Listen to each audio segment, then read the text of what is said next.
Hello and welcome to tonight's show.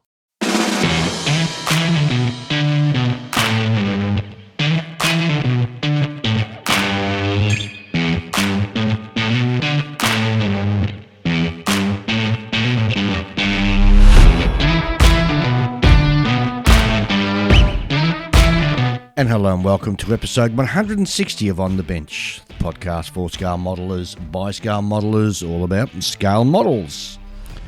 And this show is being brought to you by two upstanding gentlemen, Gavin Lee and Andrew Armstrong, who have decided to become Patreon supporters.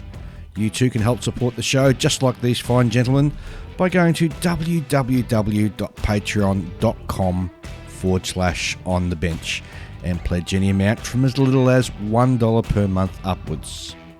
And don't forget, every Patreon supporter gets an OTB sticker. And as much as we really enjoy the fact that you're listening to us, there's a whole host of other fantastic modelling podcasts for you to listen to. Simply go to www.modelpodcasts.com and I'll give the full listing of all the other great shows. Don't forget, when you're checking these shows out, don't forget to leave a 5-star rating on the particular podcast app that you're listening to. It just helps with the analytics and gets us up there so everybody else can find us as well. Okay, let's get on with the show. And hello and welcome to the show. And in the studio, I've got Ian. G'day, Dave. G'day, Julian. G'day, listeners. Of course, Julian's here as well. Good morning. Gentlemen, how are we? Very good. Looking forward to the weekend. Of course, we've got a long weekend coming up next weekend. We've got 4 days. Easter weekend. Yeah. So we have the Friday, Saturday, Sunday, Monday off. Yep. Yes. Lots of building time. I'm hoping so.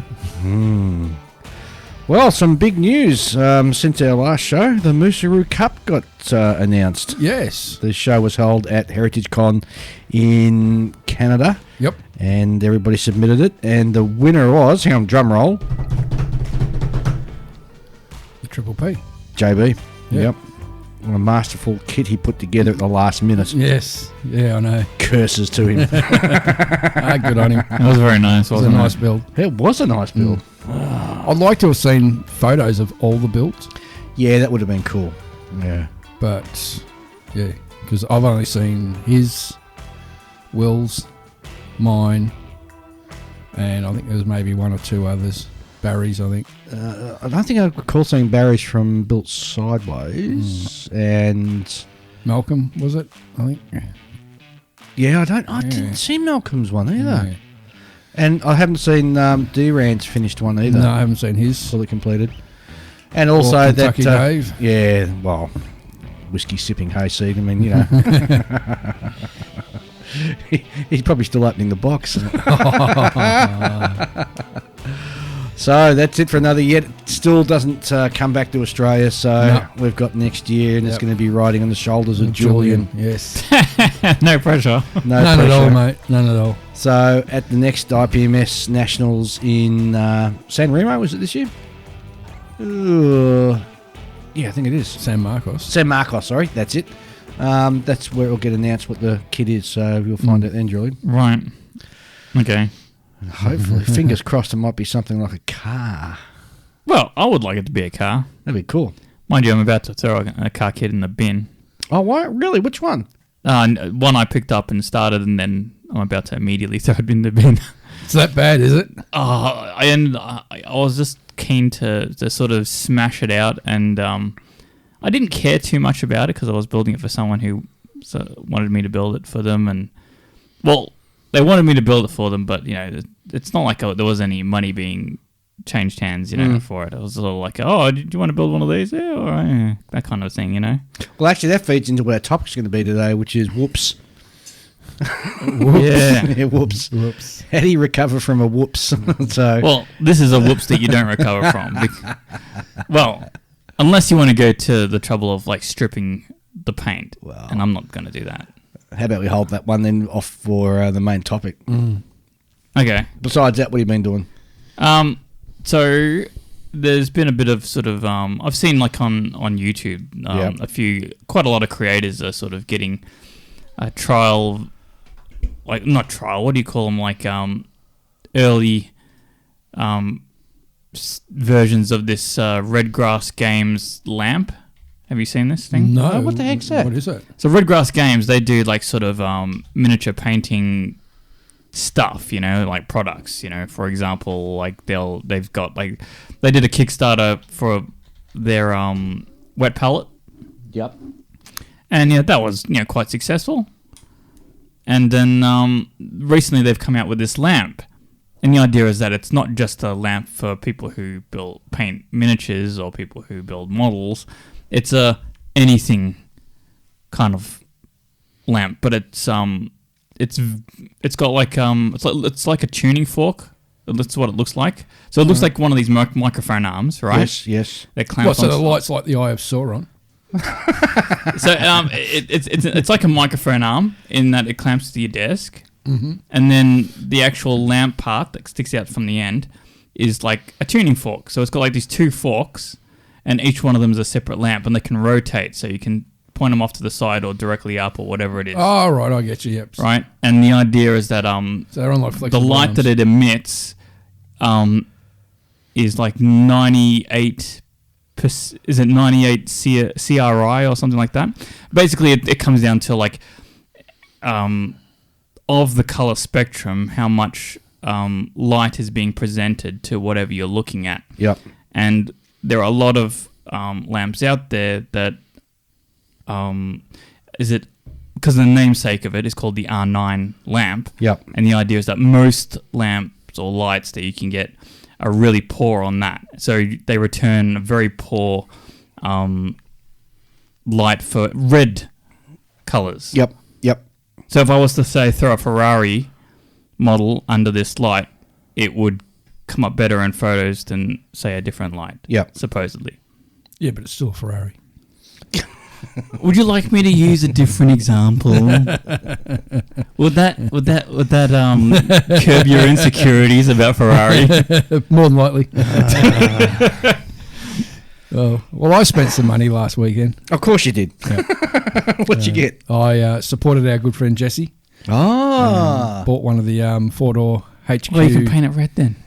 Well, I was actually thinking about going red since it's a Holden. So a Holden HQ four-door GDS Monaro. Right. Yeah. It's not a bad looking kit. Geez, the box is fancy. Well, it's funny you should say that because I popped into the local hobby shop to pick up some supplies, and I saw it sitting there, and I thought, I had a quick look at the box, and Jesse didn't explain or didn't come across in the interview last episode just how gorgeous the box itself is. It's just... Like you flip the lid open, and it's got like the factory brochure printed on the inside lid. That was mentioned. Yeah, it was mentioned. But you didn't really have and it's got this insert that covers everything, so everything's protected, and you pop the insert out, everything's separately bagged, and you get screwed because a lot of the parts are screwed together. Okay. Like it's got to screw the interior to the chassis and so forth. Which probably talks to its die-cast heritage. Heritage, yeah.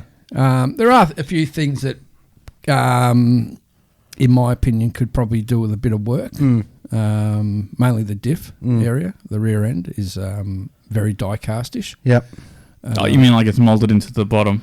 It's kind of, and there's like this big plastic plate that goes over the bottom of it, so which basically hides most of the diff. Right. Which, as we know in real cars, there's no big steel structure that goes across that rear section. But look, I know already there's people out there doing aftermarket stuff for it. Yeah, I can't get over how many models have actually gone and purchased this and are showing on Facebook the builds they're doing. It's just it's they're pretty well. The local hobby shop I think sold out now. Wow.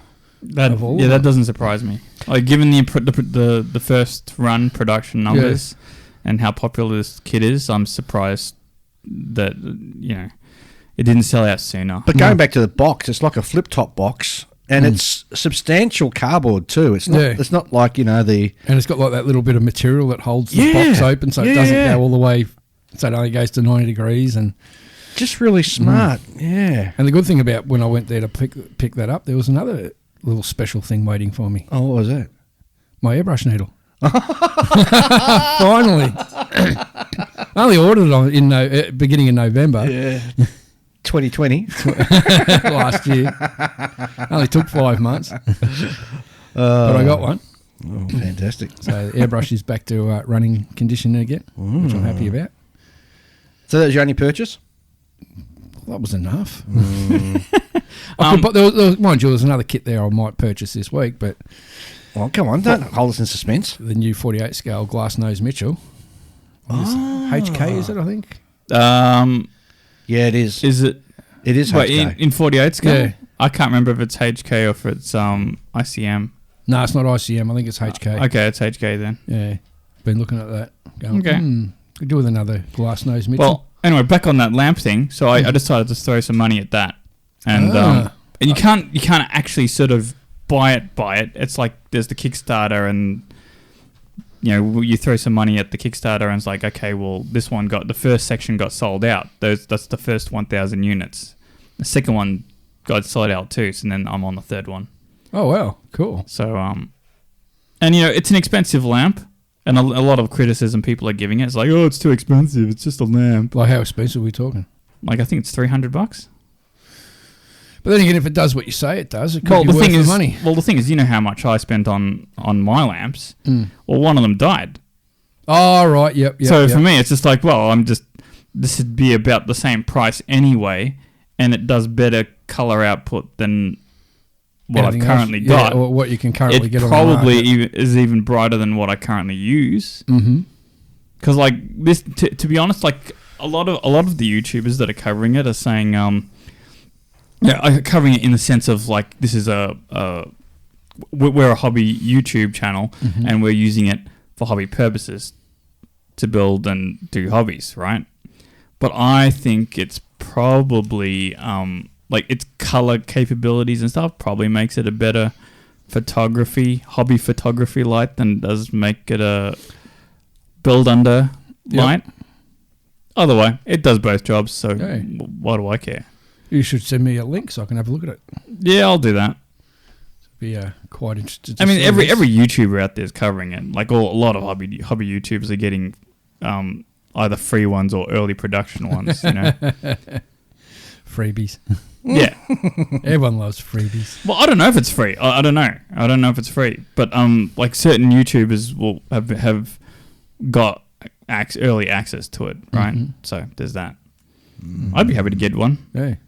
Just because, I mean, like, it's not like I've got my current lights, and yes, one of them died, but I would prefer to use that just because it takes up less space. Because mine's got like this great big square thing for the light, right? I remember seeing it because you built that yourself.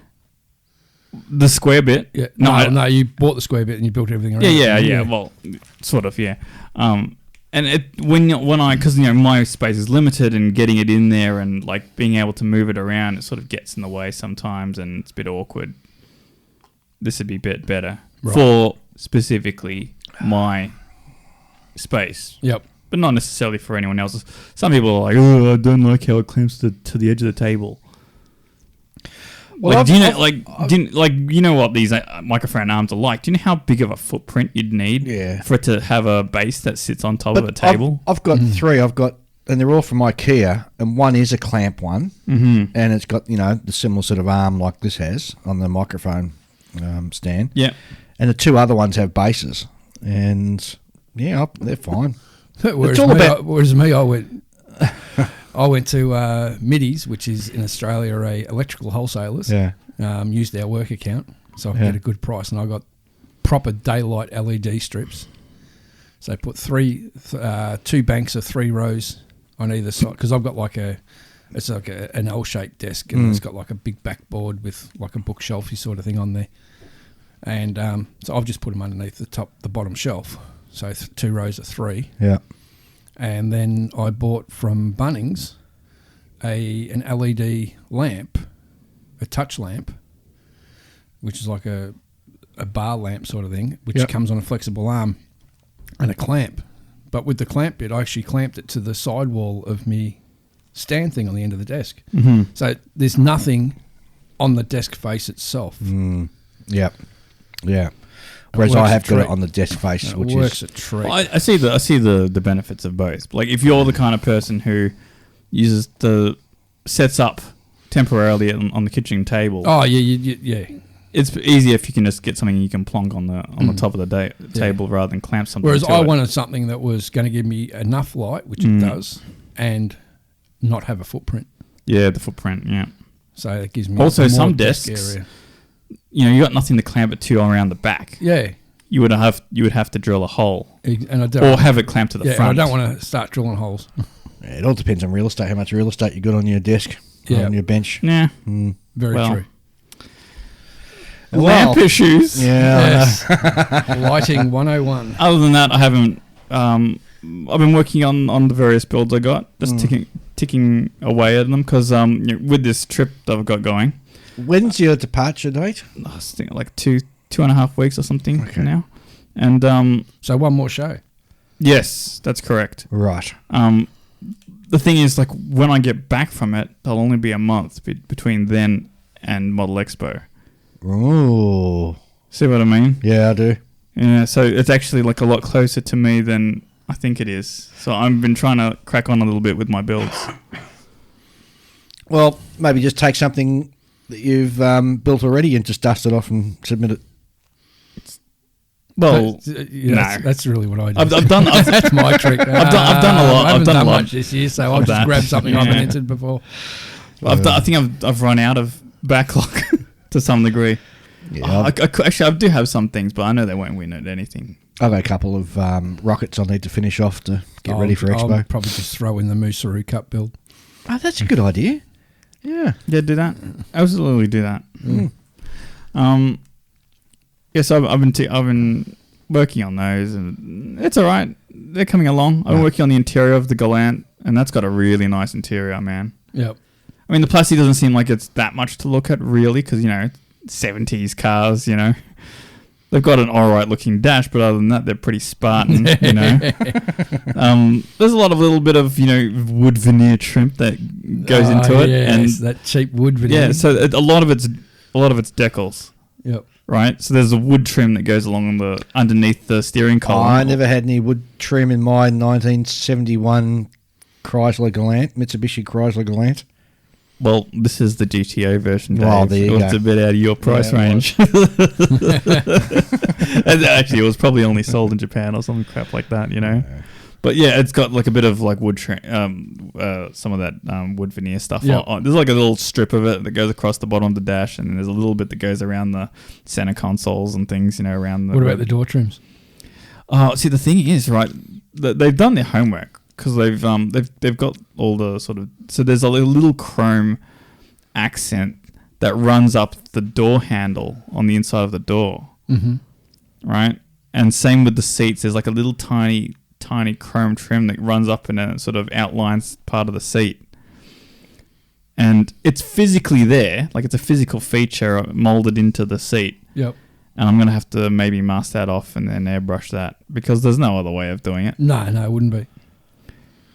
It's really thin though. Holy crap. It was like it's probably thinner than most of like, when you see like a hose or something molded into like a firewall on an aircraft kit. It's way thinner than that.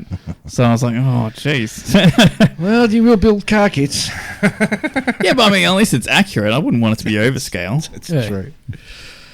And then I'm looking at other kits the whole time, right? Because the thing about cars, like you're always looking at car kits and going, oh, I could build one of those.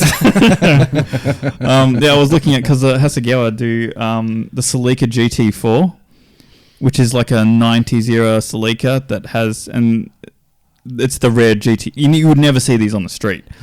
This is getting into the front wheel drive era of Celicas, but they made the all wheel drive version so they could go racing and rally. Right? Oh right, yes. And it's got like that big hood scoop because it's got the top mount radiator. Not radiator, intercooler. Oh right, yep. Yeah. Yep. Those are nice looking cars, man, and I want to build one of those in a really dark blue. Cool. Yeah. Yeah. Okay, Dave. Come on. We were talking a bit during breakfast before we stopped ourselves. We're like, what car kit would you build? And you would consider building a Tirana LH 4-door 253. Because I used to have one of them, and so you want to build That's what you right. used to have. So if I was to build a car kit, which I haven't built one yet, that would be perhaps my first choice, or a Sandman panel van, or HQ station. Well, look wagon. at you. After almost rolling your eyes at me talking about car models, look at you go. Yeah, but you're talking about rice burners. Come on, man. You literally just said that you owned one of those rice burners. Yeah, well, it got given to me, my first car. So Well, I didn't have a choice. And I can comfortably say I've never owned a rice burner. and like all first cars, you probably didn't appreciate what you were given. Well, the fact that it said Chrysler on it as well, kind of thought, oh yeah, that's okay. Yeah. Anyway, I have found something that I nearly pulled the trigger on, which was a Fantastic Plastic have reissued their Mars Ascent vehicle from the movie The Martian in 1/72nd cool. scale, and it looks absolutely gorgeous. So why didn't you? Yeah, I've just seen 72nd scale, and that's US money. Yeah, that'd be in US dollars. So you're close to $200. Well, $155 US plus shipping.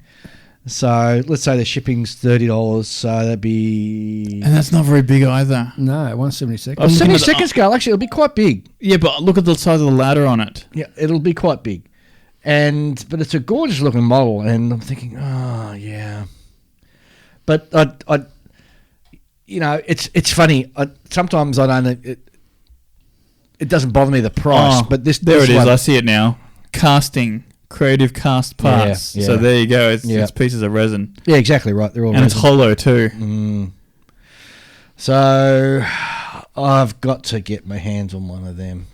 So that'll be the next thing I'm thinking about. But fantastic play. I hadn't been to their website for. Oh, they got so much groovy stuff on it. Oh, they've got a hammerhead from. What was that movie? Space Above and Beyond, wasn't it? It's been such a while since I've been to this website, and I'm looking through and I'm drooling That is so cool, over isn't it? the really cool stuff. The hammerhead, yeah. Yeah. So Very this is cool. the Hammerhead Air Attack Jet. Was the US Marine Corps primary space and atmospheric attack fighters during the late 21st century. I don't know the actual show it came from, Yeah, but Space again, this Above is and all Beyond. resin stuff, so you've got to be comfortable sort of working and building in resin, I guess. But it does. It looks really, really super Yeah, cool. it was a pretty short-lived sci-fi series. I don't recall the sci-fi series. Yeah, I do. Ah, well, you know more than I do. Anyway, so if you're into your sci-fi and your real space stuff and all that, go check out Fantastic Plastic. They've got some really super interesting kits there for sure.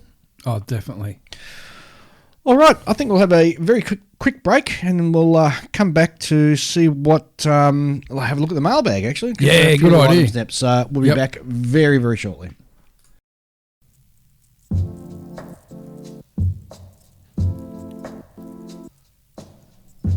The Scale Model Supply. Certified Australian made, the Scale Model Supply has a comprehensive range of premium acrylic lacquer paints that have been specifically developed to cater to the scale modeler. Designed to use straight from the bottle, SMS paints have taken all the guesswork out of airbrushing. Simply shake, pour and spray for a fast drying and extremely durable result. But wait, there's more. SMS have just released the new water-based range, Infinite Colour. It is the ideal paint for anyone who is into miniature painting. And with 48 colours that can be mixed to create any colour you want, the possibilities are, well, infinite. The ever-growing range of SMS paints will suit all types of model builders, be it military, aircraft, train, car, science fiction, or even Gunpla. SMS paints will have a colour to suit you. Available now through selected stockists worldwide and online at www.scalemodeler.com.au. Okay, we're back with the mailbag, and the first note that we get comes all the way from Oak Ridge, Tennessee, Deacon Raphael, who just writes in, I know it's a bit late, but I wanted to tell you how much I enjoy the change in music when you start a new season. You've picked some great stuff for your intro and outro. Good work. So thanks very much for that. Appreciate you writing in. really good to hear that my music choices is resonating with somebody. Yeah, about time. She's good on you. Broken clocks right twice a day. Next one comes from our good mate Paul Gloucester. G'day, Paul. And it's quite a long email, but it's very well worth reading out. So, Hey fellas, greetings from San Diego, where my modelling gap year continues with the occasional work interspersed to fund it. Whilst being here in the US, I've been so fortunate to have connected with the local IPMS chapter in San Diego and have made real concerted effort to get to as many events as I can. So far, I've been able to get to the Nats in Omaha. Yep, which we met up with. Yes. Met up with him, yep. Got to Telford, San Diego Annual, Milton Keys, and on the weekend, Heritage Con in Canada. Yes. So I'll be heading off to Roscoe Turner Comp in Indianapolis and then the Nats in San Marcos. But the good news is I'll be back in Australia for Model Expo, so looking forward to catching up with everybody back home. Oh, definitely. I've been blown away by the modelling community here in the US and have made some great friends and seen some amazing models and can totally recommend for anyone who can travel to schedule in an international model show, as they really change the perspective not only on the models but especially the connection we share with our fellow modelers, really underlying and reminding to me how important the social aspect of our hobby is. If you think the airfare is expensive, it's the traders at the show that cause the real damage to the wallet. Really? Importantly, I can say that I have learned so much, especially about the way other modelling communities approach modelling, the social aspect, and I have learned a lot about judging. Having been involved in the hobby continuously for 30 years, I thought I knew a few things, but having an understanding of a different perspective here in the US has directly benefited my modelling, specifically around construction. That's an interesting comment. We'll get to dive a bit deeper than that and see what that is, what he actually meant by that. He continues at Heritage Con. I got to see the Mooseroo Comp, and Ian, your P51 was lovely. Thank you. As well as meet with Stuart, Dave and Mike, who were doing their respective podcasts at the show. And what a great show it was. As large as Expo with over 1,000 models, but all done in one day. I took a couple of the models up and was lucky enough to win some awards, which was a nice cherry on top. That doesn't surprise me. Paul's an awesome modeler. And I've got to say, all the stuff we've seen about Heritage Con looked like it really kicked some serious butt. And in fact, at one point, they had so many people in, the fire marshal said, that's it, the doors are closed, no more people allowed in. That's right, yeah. Had to wait for people to leave to let more in. And I know a couple of guys, Alan Muriel especially, who works tirelessly to sort of run the show, and hats off to you and all your other people who ran the show. It sounds like it was a fantastic event. Maybe you're going to start thinking about a 2-day show instead of a 1-day show. That's it. So it continues on. You're reminiscing of Melbourne made me a bit homesick, especially the old hobby stores. The standard circuit was Tech Books, Hobby Place, Highlands, VHC, then Hearns Hobbies. I'm glad that Hearns is still running, as I worked there part-time for 4 years at Hearns when I was at university and on the weekends. So it brought a smile to my face. Growing up, I also used to frequent PJ's Hobby World in Moonee Ponds, where Peter would greet me with a grunt and, oh, it's you, and then return to whatever vacuum form he was spraying at the back. I was just the annoying kid who asked questions, but eventually we got along fine, and he introduced me to some amazing modelers who I still am part of within a club back in Melbourne. Ian, for you, I've attached some a photo etch guide that I did after I learned the dark art for the blown canopy frame on my P40, which we saw at Expo a couple of years ago. That was amazing. For Julian, enjoy the trip to Japan. Having done it a few times, I have one word for you. Tools, Julian, tools. Yeah, I know. Leave room for them, as they are amazing. Akihabara, sorry. Yeah, in Tokyo it's great. Yellow Submarine, Volks, Tam Tam. Make sure you get to Leonardo for all the old rare Japanese kits. As you walk up from Volks to Tam Tam, grab some Tamiyaki octopus. Takoyaki. No, I'm not touching that stuff. I'm not big on seafood. Octopus balls. Grab some octopus balls. Is that why they walk funny? Probably. There are also a lot of unmarked model warehouses in the back streets of Osaka on the way up to the castle. So don't forget, wherever you go, drop into Yodobashi Camera. They're all over Japan and normally have a great range. I plan on going there. Yeah. Well, what do they got there? Cameras? Everything. It's just it's sort of like all electronics, Yep, and it's floor after floor after floor. But they also have all model kits and other stuff in there. Cool. Interesting. I'm working through the complications of getting models I've built here in the US back to Australia now. But having done the Australia, US, UK and back with one model, I've got a system that hasn't let me down so far. So fingers crossed I can get them back without having too much reassembly. We'll no doubt see y'all at Melbourne Expo in Melbourne. And lastly, say g'day to the Falcon. Tell him I'll see him at Expo as well. That's cheers from Paul, the expat who is living in San Diego. Thank you, Paul. And looking forward to catching up with you at Expo, mate. Indeed we are. Next one comes from Steve Anderson, who writes, "Hi guys, love your podcast. Just started listening to you a few months ago and have a lot of catching up to do." Yes, you do, mate.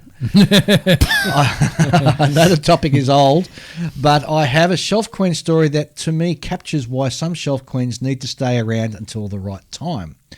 I had this old Macross destroyed kit, half built in the box for about 8 years. I'd see it every once in a while and think, I should build that, but never did. And one day I thought, this thing has been around long enough, and I've always thought about it would be cool to paint it in grey like the box art. Since it was an 8-year plus old shelf queen and half built, it was like a free junker model.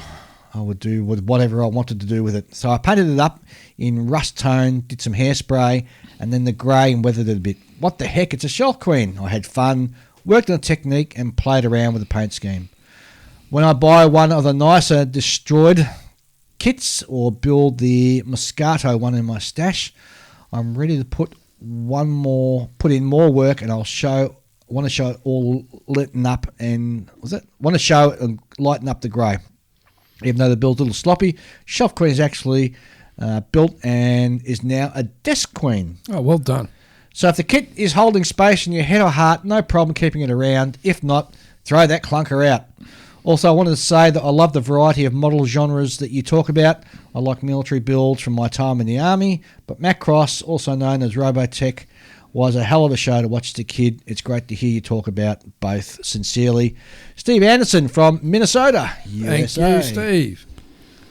Thank you. I still have my Macross thing to do. I don't know if I'll be able to get it done in time for Expo, though. I just got so much. I can't believe I've started so many projects. It's ridiculous. Next one comes from El Presidente, also known as Tim Holland. Another great episode, guys. As Jesse was describing his release plans, I thought you guys were going to need a cigarette after the episode. We did. I think you crossed in the modelling porn podcast when he mentioned the 4x4 based vehicles. I laughed out loud, and I hope to see Jesse at Milwaukee. That's regards from Tim Holland, El Presidente of his local club, which is the Maryland. Oh, geez, I should know because all the other guys go to it. To give our American friends an idea, imagine if there was no American muscle car kits at all, and then one day in 2022, 2023, you heard news that it was that most of them would be done. Yeah. You'd lose your stuff like we did. Indeed. And also, have a check out of Tim's blog, which is https:// and all the dots and stuff, greenshirtmodeler.blog. It's a nice little read. Yeah, it is. Yeah, he does good stuff. So great to hear from you, mate. Thanks very Tim. much. Now, this one is from Will Fusco, who writes in, "Hi guys, I've been enjoying the show for a while now. Count me as one of your listeners in Japan. Although I'm from the US, I've been living in Osaka for a while.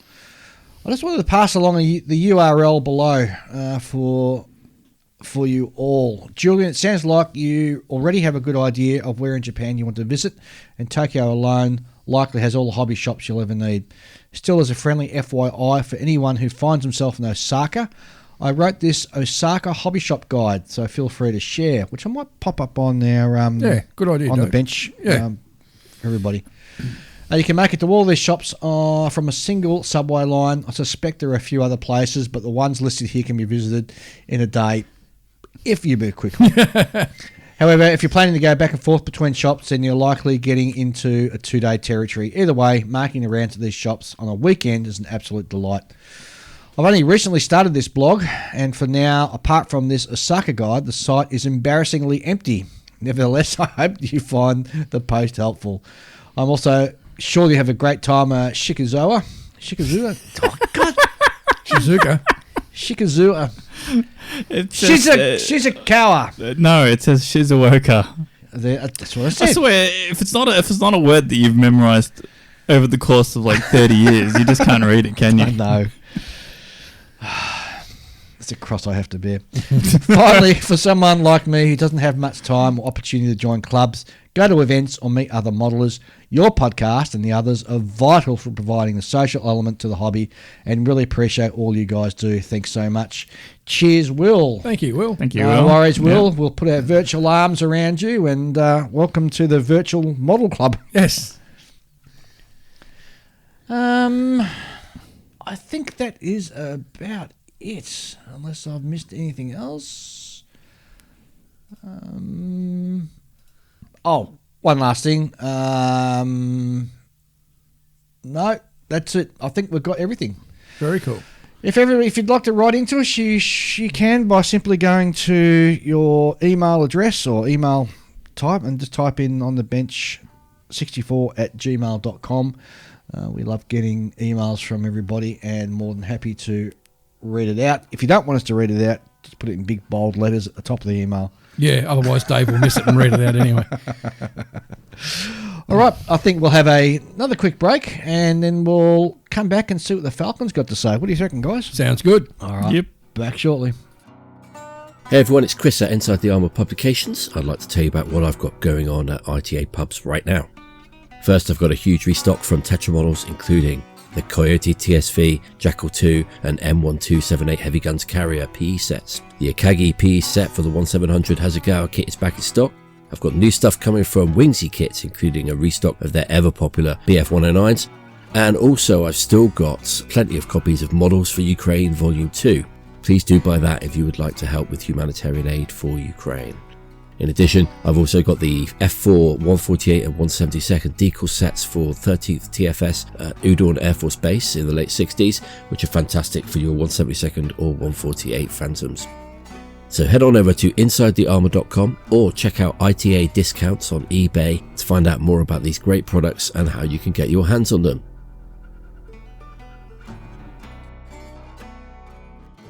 Okay, and we're back, and we got some new kit news from the Falcon. Woo-hoo. Hi, David and Julian. Aircraft news first up.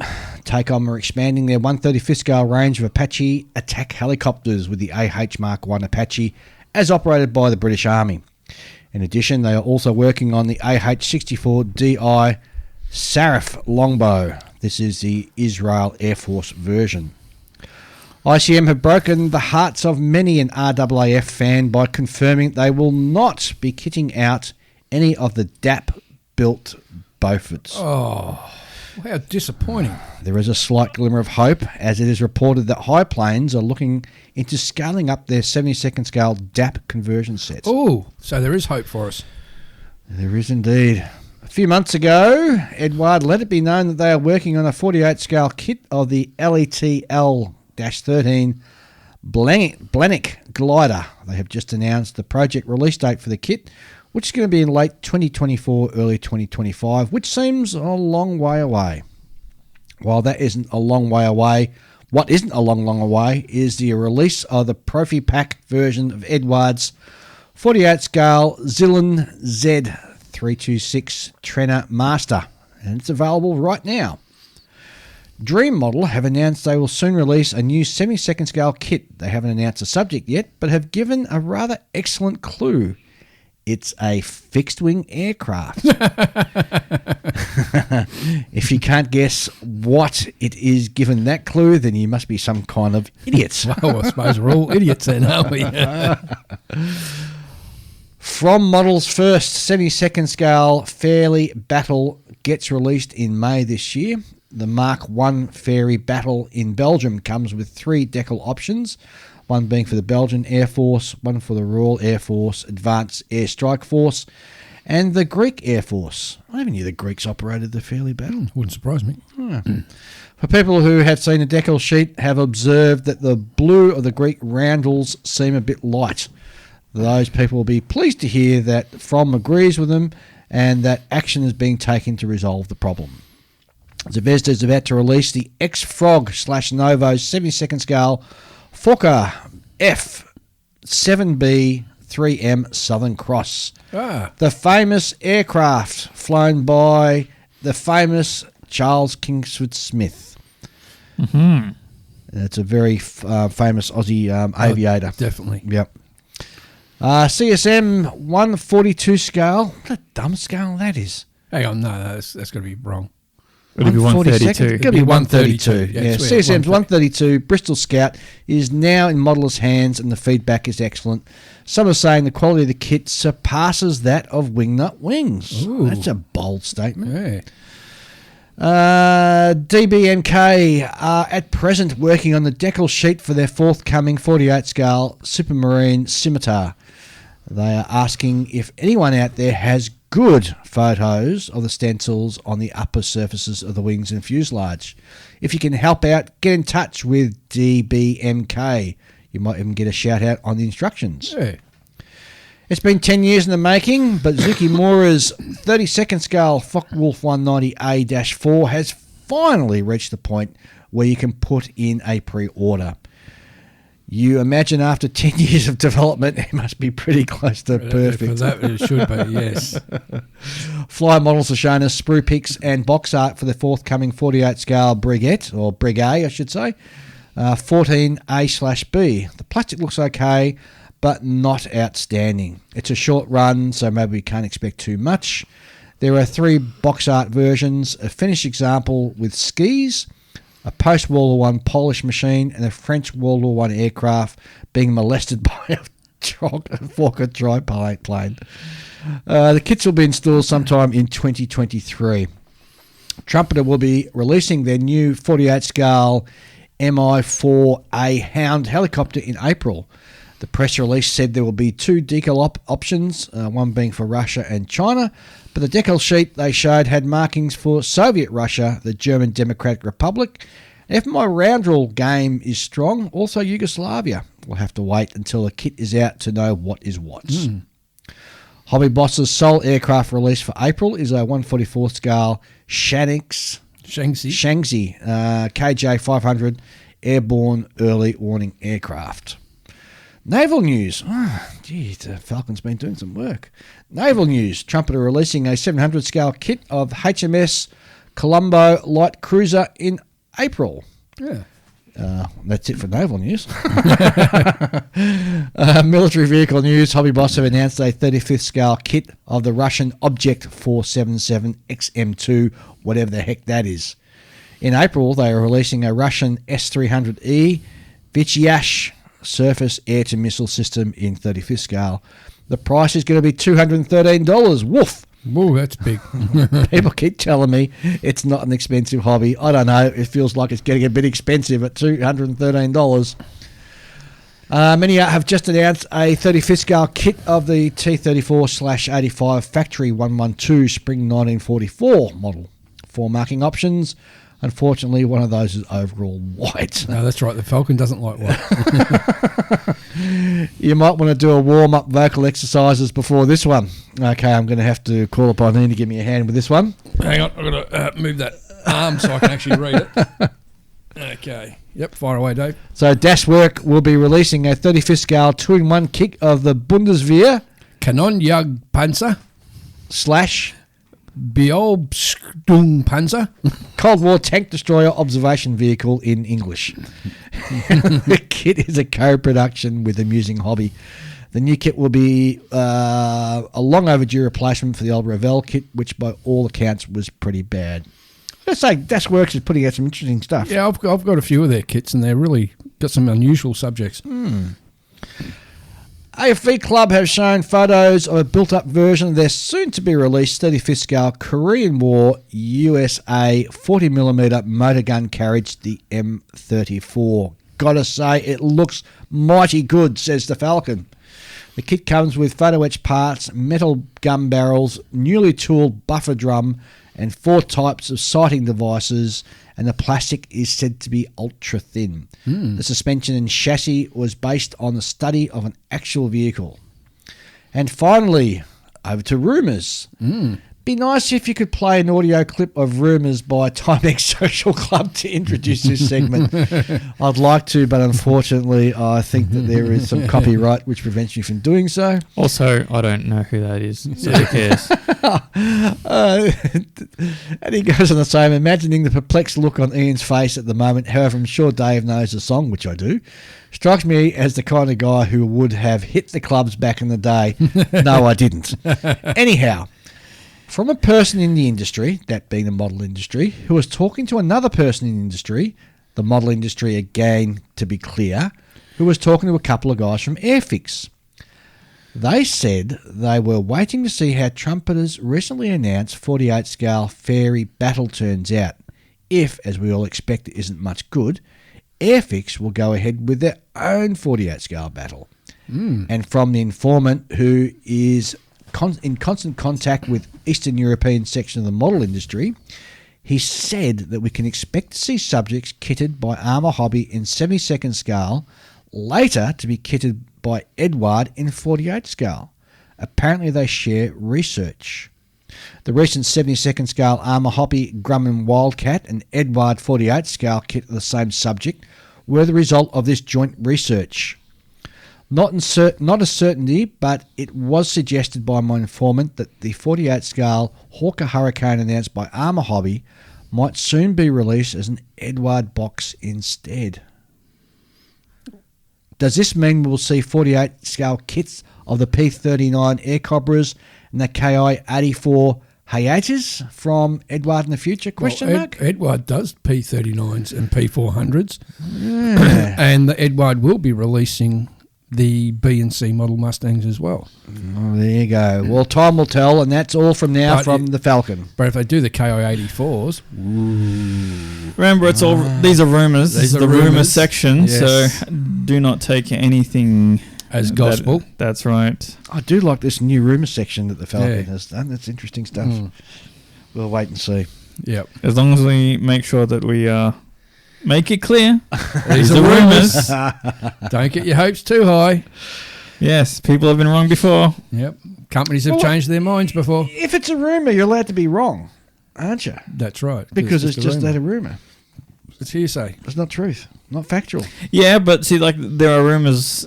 Some rumours have more grounding than others, right? Some of them are the baseless speculation of people on the internet, and some of them have a bit more backing behind them. All right. Yep. All right, let's have a quick break and we'll chat about our topic for the day, which is whoops. Whether you build aircraft, armour, ships, science fiction, cars or figures, the Fine Scale Modeler magazine provides the how-to information you need to take your modelling to the next level. In each issue of Fine Scale Modeler, you'll find clear how-to features on model assembly and finishing written by experts, reviews of the hottest model kits and products, tips and techniques for assembling, painting and finishing, as well as inspiring photos of readers' models. To find out how you can get your copy of Fine Scale Modeler, go to www.finescale.com.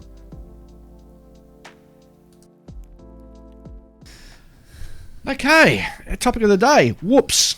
Whoops. What I mean by whoops is, if you do a whoopsie while you're building a kit, how do you recover from it? Do you just... Yeah, try and fix it. Try and fix it, or... It's simple, you try and fix the thing. Do you crack a wobbly like I tend to do sometimes and just throw it into the well of tears? Well... Discuss. Well, see, here's the thing. I think it really depends on how much you care about the kit. Like, if it's like some $300 kit, that's worth saving, right? Once in a lifetime build. Also, the rarity comes into it. If you can't easily replace it, then it's worth going the extra mile to see it through. But if it's some kit that you don't care about and it wasn't that expensive to begin with, it's like, why would you bother? Just bin it. Move on. What if you've built a kit and the construction is perfect?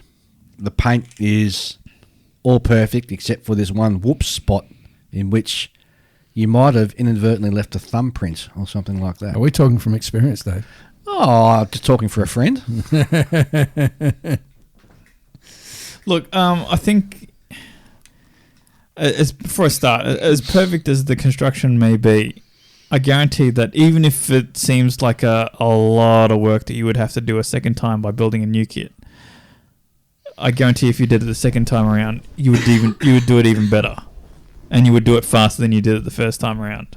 Okay, here's my friend's, and I'm using Quotations, air quotations, yes. Here's my friend's problem.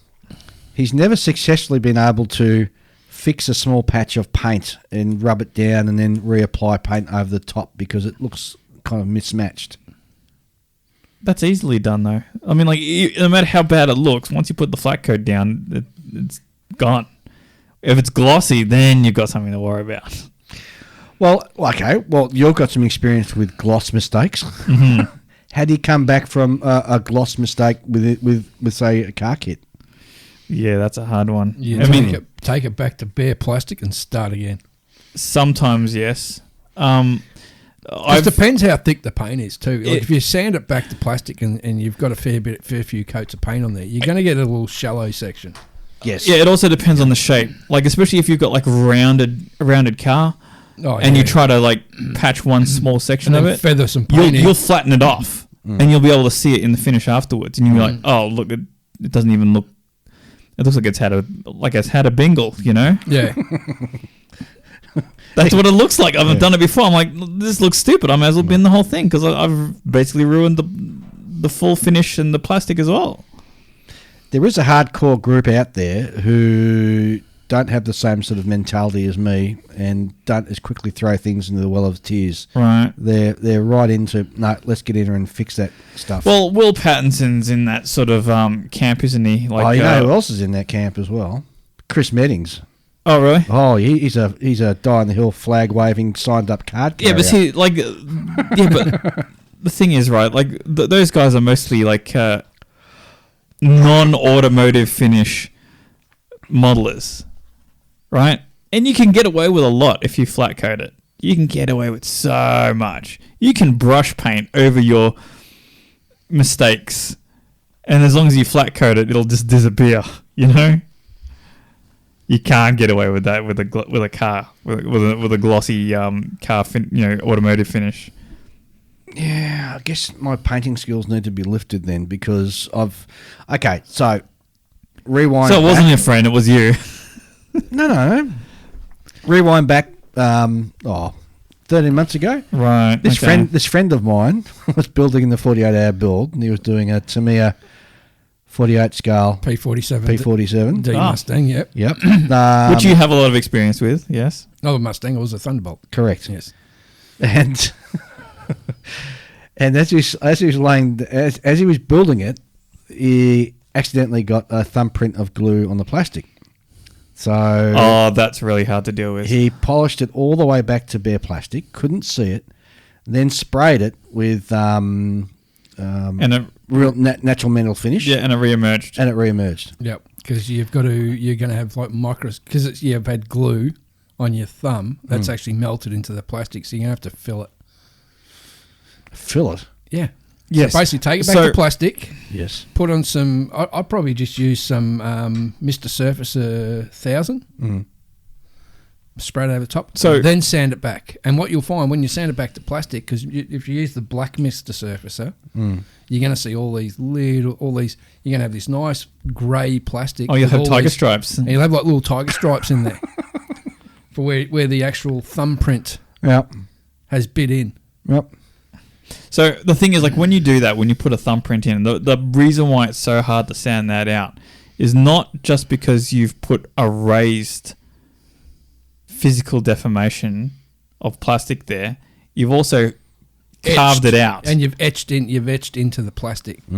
So you need to get that plastic. Like back imagine that what your thumb has done, or your finger, whichever finger you've used, has done is you've turned like a sheet of metal into corrugated iron. That's what you've done. No, that's what my mate did. My friend. Oh, Friend yeah, of a yeah. friend. Yeah. Okay. In any case, and the reason why it didn't fix when you did it at the time is because you did it with glue. Like the whole point of this is that it was with glue. So that whole area, as much as it felt like it was dry and settled, wasn't. And you would have needed to give it maybe a month to completely dry out.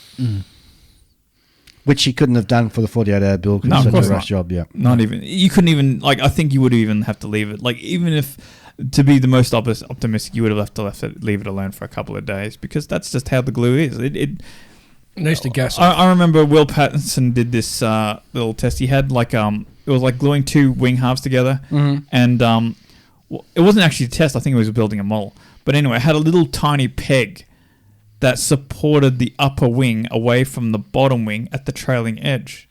And obviously, you have to glue that down because that's what its job is there, to hold these two pieces apart at a certain distance. And after he'd finished painting everything, it left a deformation on the opposite side, on the outside of the model. Ah, you had that Oh, I had with that. your aircraft carrier. Yeah, but that what that was the glue I was using, which was Revell glue. Yes, got it that penetrated little all the way eyedropper. through. Yes. Yes, but even if it doesn't look like it has, it may have over time. Because, as Mr. Paul Budzik has pointed out, it can take a long time for even if it seems like the solvent glues that we use dry really quickly, they still have lasting effects afterwards. And that's why I don't like using goo. What's it called? Sprue goo. Sprue goo. Yeah, because that's what's put me off it as well. You have to leave it a really long time. I would much rather get a thin piece of plastic and glue it down into the gap you're trying to hide, and I've done that successfully on the rockets I've built because two things. Number one, I can't seem to get sprue goo as correct as all these other people out there in the world can. I don't know what I'm doing wrong. Secondly, as you said, the underneath doesn't dry at the same rate or as quickly. Indeed, if it actually ever dries at all, right hardly in the centre anyway. And if it does, it takes forever. And by putting down a laying piece of plastic in the same sort of gap line that I'm trying to fill with sprue goo, I get a better finish. Yeah, I mean, doing that would give you a drying time that's like, I don't know, maybe like 10% of what it would take if you use sprue goo. Maybe even more. Like 5%. Oh, I can lay a piece of plastic down into Sprue goo takes forever to dry. Yeah, I know. Forever. And these people saying, this is how I do sprue goo. You chop bits off and you put it into the leftover bit of extra thin that you're using, and you stir it up. And I've got this. Okay, well, putting that aside, okay, we get you got issues. Sprue goo takes ages. Like, it's not something like when you use it, you sort of have to go, okay, I'm going to leave this thing alone for 3 months. Yeah, no, I'm too impatient for that. Yeah.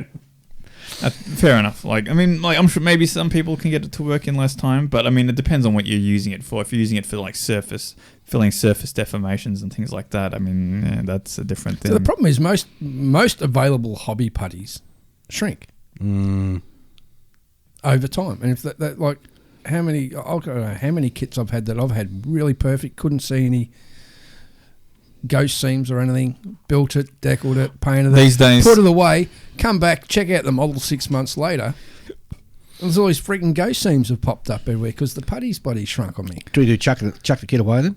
Nah, because it's usually on the bottom. You know what? These So days you can't really see it. These days I know it's there. I just use the Tamiya stuff, just the Leica-based Tamiya putty. The white or grey? The grey. Yeah.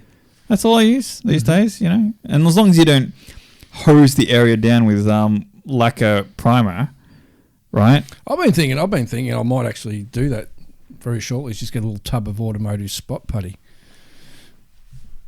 Isn't that a bit of hot though?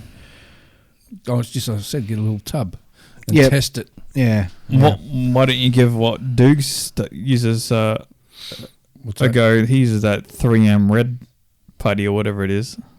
Oh, is that one if that's available here? Oh, it would be. It's 3M. It's a 3M product. Yeah, it would be. Yeah. Something like automotive putties don't shrink. Right. Unfortunately, hobby putties shrink like crazy. Doesn't matter what brand I find out there, they will shrink. Yeah, that's why you just put on more than you need, and then sand. Yeah, which you do, and then 6 months later you look at it again, and ghost seams appeared because it shrunk even further. It shrinks over years.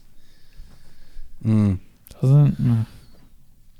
I guess I get rid of my moles before that happens. I shuffle them off. That's right. But here's the other thing. I mean, and I've seen some people like say they've built an aircraft, and on the wing they've got and it's a camouflage pattern, and it's where like 3 different camouflages intersect, and he's rubbed it back to bare plastic because there's been a fault there, and then somehow he's reapplied the 3 paints and got an almost. I can't get to that level. It astounds me how people can sort of do that. I remember because you got to put the undercoat down first. Then you're going to do the 3 and match it up to the wavy camouflage pattern. I mean, let's think about something like a Saab Viggen, for example, which got that splinter camouflage. Yeah, the splinter camo, yeah. Right. Imagine you got a spot on there and you've got, say, the size of, I don't know, centimetre by 2 centimetres by 2 centimetres that you got to read, apply and do. Right, yeah. That'd drive you nuts. I couldn't. I'd look at that and go, nah. I can do that. Yeah. No, it'd drive me nuts. I can do it. I find the fun part for me would be the masking.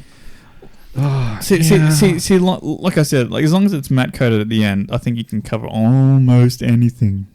Then you just seriously think matte coating is the closest thing to God? Oh no, the closest thing to the closest thing I find to fixing up those sort of things, weathering.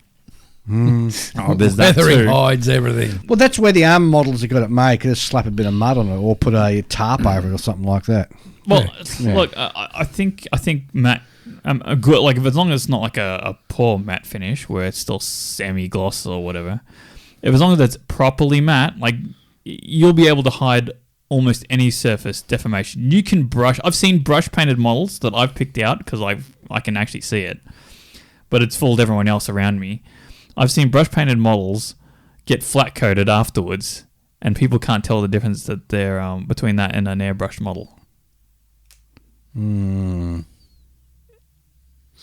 I guess the painting issue is more for aircraft / car modelers than it is for any other sort of genre of modelling that I can think of, because, as I said, with Army, you can get away with it by it's hiding the mistake. Armor's got the most forgiving sort of environment for those sort of things.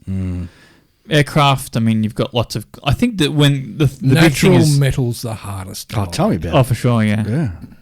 But also, like any, it's very dependent on surface preparation and finish, Exactly. right? Yes, it is. Not recommended to do it in the 48-hour build. Well, that comes back to the automotive thing. That's I still shake my head thinking that you attempted to do that kit. My mate, yes, my friend, yes, that's right. Yeah, because I already picked out my next kit for the next 48 hours. Seriously? Yep. Well, it's good to have some It's foresight. 48 scale, and this time I'm going to do an aeroplane. I'm not actually an aeroplane, a piloted bomb. I've got an Ocker. Piloted bomb. I've got an Ocker. Now, there's not many pieces. One colour. Why don't you do a figure next time? In 48 scale. Well, it's just painting, isn't it? No, I'm going to do an Ocker for next year. Got me a little Ocker there. It's the late version Ocker with the rather than the rockets. It doesn't have to be 48 scale anyway, you know that. Yeah, well, I'm traditionalist. It's 48 48. Wow, look at you, traditionalist. Yeah. Back to the whoops thing. What if you've done the superb job of building the best ever kit you've ever done? You put it away and you come back a couple of days later and all the canopy's fogged up. So break it off. Take the canopy off. And do what? Polish it. What? Really? You can polish a fogging out of it? Sometimes you can, yeah. Oh, but sometimes you can't. I've had the worst one I had. This is has this right. I did when I did the 48 scale Lancaster. Yep. There was a gap, and I still don't know where that gap was. And when I sprayed the final flat clear coat, it had gotten inside the cockpit. So when I took all the masks off, there was like this really thin whitish haze on the inside glazings. And the canopy of that was, I couldn't remove it without destroying the paint job. Yeah. Luckily, I hadn't glued the Bombardier's bubble dome on the front. Yeah. So I ended up getting a tiny little rag and a little thin bit of wire, and then just went through the front, bent it and kept bending it, and then go polish, pulling it out, bending it a bit more to get a different angle, putting it in there. Took nearly a day. Oh, jeez. But I managed to get rid of all the fog. Yep. Don't recommend it to anyone because it freaking drove me bananas doing it. But see, at least that was mostly like vapor, right? Yeah. But it stuck out. Like you couldn't really see much interior. Yeah, but see, that's fixable, right? You almost just have to wipe it off. Yeah, basically had to wipe it off and polish it a bit. Yeah, and also, by the way, you could have just like dried it out. Because remember, you still had an area, a place for it to escape through, right? This was after it had dried. Yeah, but if it's vapor... No, it was actually like overspray. Overspray? Yeah, you know, like the paint particles had somehow gotten inside the kit. What? Yeah. Okay. See, I've had like vapor like end up on the inside from airbrushing. Mm. Well, if it's vapor, usually, if you give it time, it'll evaporate away. Yeah. What you can't get rid of though is the what do you call it? The super glue vapor type stuff. Yeah, where that's very. You know, if you've ever watched CSI and that whole thing about how they lift fingerprints using CA left nearby, that sort of crap. I've had that happen on one of my very early builds. So what do? Do you chuck the kit away? Oh yeah, I chucked it away and then I bought a new kit. There's my man. There's my man. Well, I mean, like, there's not much, so one of the most sensitive spots, for any model is the glazing, you know? Yeah. You break something there, or you've got, like, a deformation in the surface, or there's a stress mark through the middle of it. You can't do anything about it. You just have to throw it. Yep. Unless you can keep the model if you can, if you're willing to do away with the glazing, or you can source a replacement glazing. Or you can just throw a tarp over it. Well, you could do that too. Seen that done so many times. Screw tarps, man.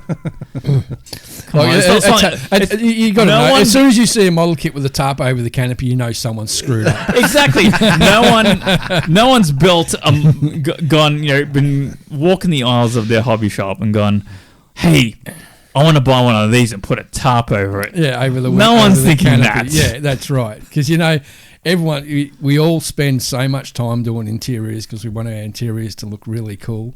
And then to throw a tarp over the canopy, well, something's gone really, really wrong. Yeah, no one's going to go, oh, that's a really nice kit. It would look great if I put a tarp over it and I painted the interior because I know it's there. Yeah. As remember that saying, you'll know it's there kind of thing. Yeah. Well, maybe I should do one of my Edward Zeros with the Japanese, with the tarp that goes from the halfway through from the wingtips up over the lot. So all you can see is basically an engine, tail, and the wingtips. I'll do one better. I'll just put one of my models next to it and put a hanky over it. There you go. Well, that's what you could do with the car kit you stuff up. You could put a big cover over it. Car cover. Yeah, but then people would say, oh, the wrinkles are wrong. That's not how the fabric really falls on it. Yeah, exactly. It's always going to be someone to rip shit out of it. Well, the other group of models that so obviously I'm impatient. Nah. I'm thinking maybe I might be.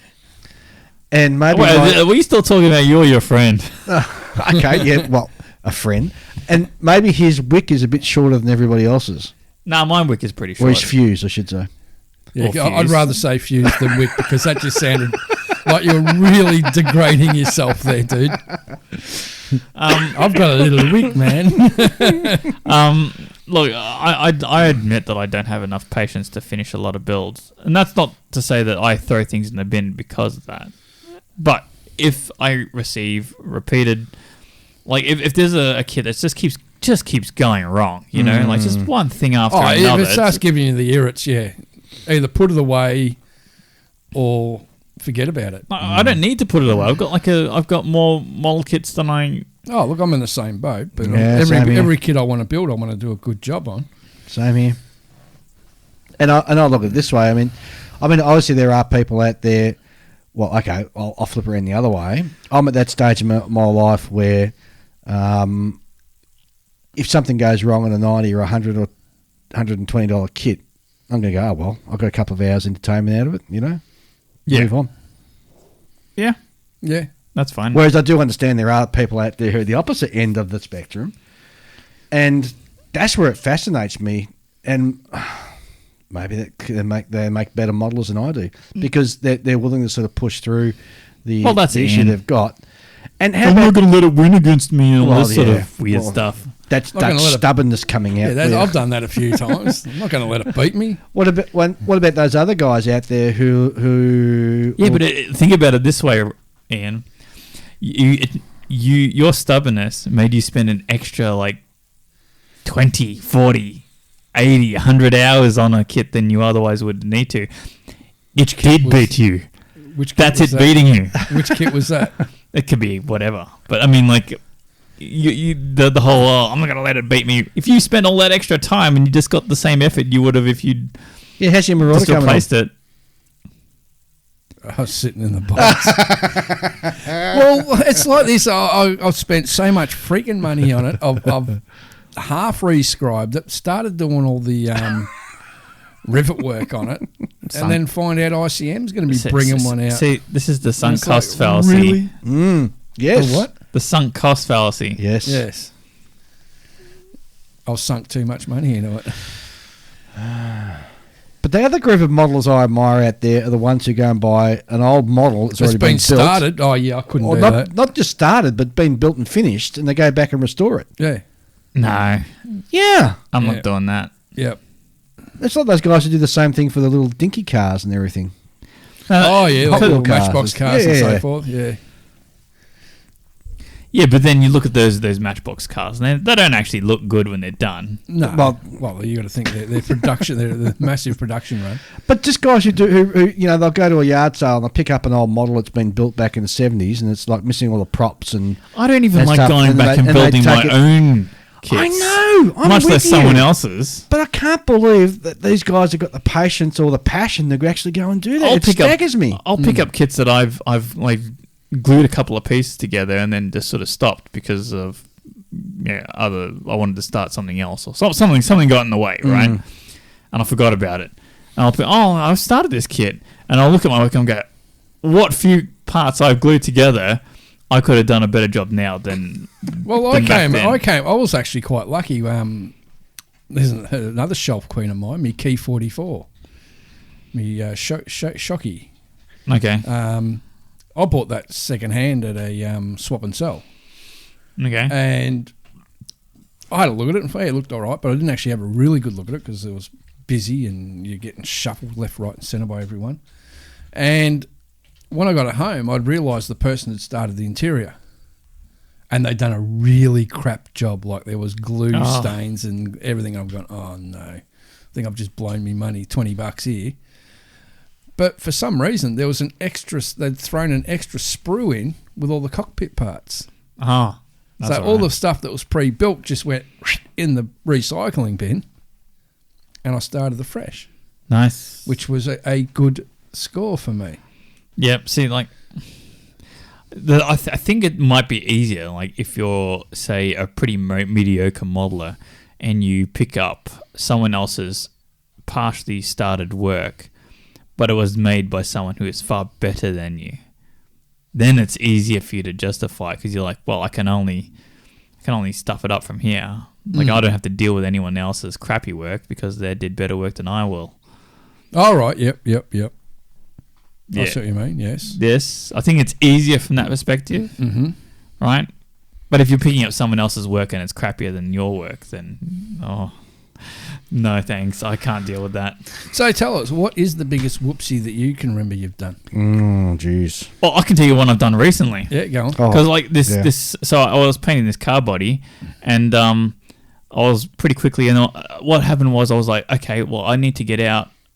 I think I needed to attend a model club meeting.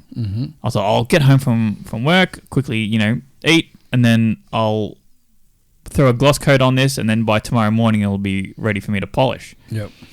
And I did that, and in doing so, I sprayed my clear over a whole bunch of fluff and other stuff that was all over it. And so, like, every time I look at this thing and think, it doesn't look that bad, I pick it up, and I see some fluff on it, I go, whew, like that, I just blow on it, and nothing, and then I start rubbing it, I'm like, oh, that's all in the paint.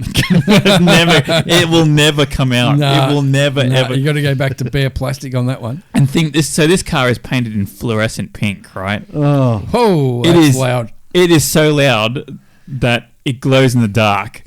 You have to stare at it for like a good 5-10 minutes before your eyes adjust. And then once you do that, you can see how actually bad the paint is underneath the clear coat. Oh. Because this paint, and this is the Guns, this is the Mr. Hobby fluorescent pink. Mm-hmm. The problem with that paint is that it's almost a tint to begin with. Yep.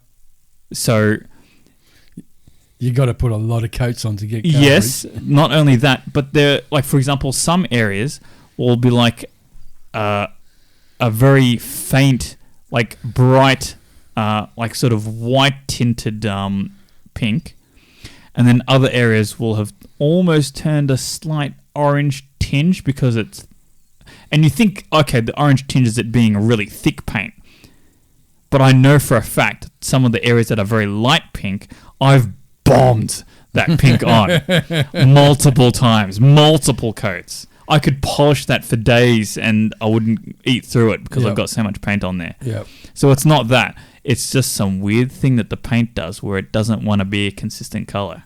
Oh, so it ends up looking patchy. Yeah. Ooh. What about you, Ian? What's your largest or recent mistake? Not recent. This is going back many moons. I was I can't remember the aeroplane, but I'd done this beautiful cockpit, and I was like hand painting the last bit on it, like doing some touch ups, and for some reason I just dropped it, and it went boom, and I thought it landed in front of me, so I've just quickly rolled the chair back, only to hear the as I've completely flattened and just disintegrated this cockpit I'd spent, I don't know, probably 20 hours on. Yeah. And I was like, well, that's now going to God. Absolutely. There's nothing worse when you're rolling the chair back and you hear that crunch and you go, oh, no. There ain't no coming back from that one, boy. No. I think there are, like, when it comes to physical mistakes with plastic, you just can't come back from most of those because it bends as well as breaks. Yeah. Like, it bends before it breaks. So if it gets broken, then there's enough bend in it that you can't just glue it back together. No, that's it's right. Permanently deformed. Yeah. Even if you do glue it together, it's going to have a slight bow in it. Yeah. I remember you telling me about a time when you were taking a model to model club and the wind caught it. Oh, yeah. A really nice P40B I built. And I had it in like this tray, and I was walking up, and next thing you know, the wind's just come out from a walk around the corner, and there must have been a fair bit of wind going through this, and it's just picked the kid up and just gone. And she flew. And it flew and just nose first and just bang. And it's like, well, okay. Pick up the pieces, put it in the bin. Sorry, guys, I've got nothing to show this week. You didn't. No, you told me that you didn't even show up. You just got in your car and went home. I did, sorry. Yep. Slink away with your tail between your legs. Oh yeah, that was not a good day. I remember the Falcon telling me a story of how I believe it was Hamish. He had some biplane that he'd built, and it fell off the table and broke on the floor. And he just picked it up and took it home and fixed it. Yeah. And brought it back in again. Yep. And it was all fine. Yep. And the Falcon was saying to me, if that was my model, I would have just stomped on it right there and then. Do a tap dance. So What about you, Dave? I have to agree with him. I mean, I had that when I came back to the hobby and I was doing an aircraft for the first time after many years ago. I was doing the panel lines, and I used the pen permanent marker. Oh, the one I warned you about. Yeah, and you didn't listen to me. Well, I think You warned me after I'd done it. Yeah, because I said, and you go, no, it'll be That's right. right, I'll just paint over the top of it. Yeah, I said that. Don't you ever use a Sharpie. Yeah, so I used a Sharpie. That ended in tears. Oh, yeah. Because I've still got that. It's a paint mule now. Well, it tries to be a paint mule. And you're still going to get black lines coming through. It's got that much paint on it now, the lines don't come through anymore. Oh, right. But I guess, famously when I destroyed that model on air that time, remember? Oh, yeah, that's right. You snapped it in half. Cracked it and brought it through and snapped it on. Yes. But by and large, I mean, I've got a very short patience level, so if something goes wrong and I'm not getting it and I can't sort of... I'm more than likely to throw it in the well of tears than I am to sort of put it away and come back to it. I'm with ship models. Unless I'm doing something simple like a submarine, I can't finish a ship model from start to finish. It comes to a point where it's like, I've got to put this thing away before I lose patience, start rushing, make mistakes. And that's why I've got a couple of ship models that I just, once in a while, I'll take them out. Yeah, I've got a couple spend like a couple that of too. days on it, Yeah. then put it back. Yeah. Thus, that's why my little USS England took, 2 years to build for a little tiny little ship. But that's a fair call because some models are so complex, it requires you to sort of put it away and make sure you're focused enough to when you come back to it. The worst part about that, though, is that when you do pick it up, you almost got to spend the next 3 hours figuring out where you left off. Oh, not always. I find that's because I always know what part I'm on to, and then really I'm with Julian. Sometimes I'll pull it out and I go, where was I up to? Well, first of all, I'll pull it out and go, oh, geez, not a half bad modeler, am I? then I'll spend the next 20 minutes figuring out where the heck I was, and then if I'm at the painting stage and I'm sort of already halfway through a paint, I'll go, now what paint did I use? Yes, there? that's the one. That's why long-term projects, post-it notes. You write down the paints. Like I've got a couple of boxes at home where I've got long-term projects. I need to do that. And I make a note on a post-it note what paints I use, and if I'm like doing a custom colour, how many parts of that colour towards how many parts of that colour to make up what I feel. I need to do this colour. because I know that I've got kids there, and I know that I went to quite a lot of effort to research and come out to a, okay, this colour's no good, this colour's out of stock, and blah, blah, blah. And then I've gotten down to a certain couple of paints, and I'm going, cool. Then something's happened, I put it aside, and then I come back and I'm like, which paint was it? Do you know how many shades of green I got? Oh, no, I can't figure that out. Exactly. Well, thus, a post-it note, it takes you less than 20 seconds, write it out, put it in the box. I pulled the box out maybe about 8 months ago thinking, and then I thought, I haven't finished building this. And I go, gee, that's unusually heavy. And I put it down, opened it up. And what I'd done is I put the actual paint bottles in there as well, so I knew exactly. You knew what you were having. And I thought, gee, I was clever when I remembered to do that. It was very clever of you, Dave. I've done stuff like that. Expensive way of doing it, but oh yeah. I remember I did a kit where I painted part of the interior in like a specific color, and then what happened was I think I gave it to someone else and like, what'd you paint the interior with this with? And then I was like, I don't know, because I didn't paint everything, right? There are parts I forgot to paint for the interior, and now they've got the trouble of trying to match it. Yeah, colour matching's always fun. Because we all know that no two pots of paint are going to be exactly the same colour. That's exactly right. All right, I think we'll bring it home. So if you have had a interesting whoops experience, please let us know. Yeah, send us an email to onthebench64@gmail.com. We love laughing, reading about everybody else's mistakes. Because we make enough ourselves. That's it all from me, Ian. And, big shout out to all our people that are posting on our on your bench Facebook page. I think we're getting close to nearly 1,000 members now. Yeah. Yep. Which is good. I see the notifications all the time. People joining it. So, and there's some really nice work on there. I did stop somebody from a suspect state that was perhaps in Africa. All right. He was a member of 6 other groups, and I stopped him getting through. So, okay. we need to actually get a couple of other administrators on. Was it a Nigerian prince asking you to send him money so he can finish his model? Some of the other groups, he was a member of, were highly questionable. So I thought, no.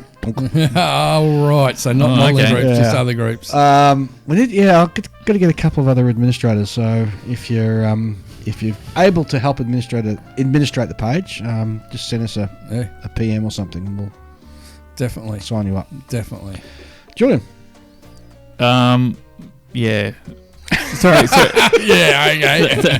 Sorry. Some models away that are a ball and chain. Yeah. Holding you back. Emancipate yourself. That's right. Because I do have those. I've done that quite a few times actually. And when you're doing that, just throw on some Arlo Guthrie and a bit of freedom. Freedom. All right, guys. Thanks very much for listening. We'll be back in a fortnight.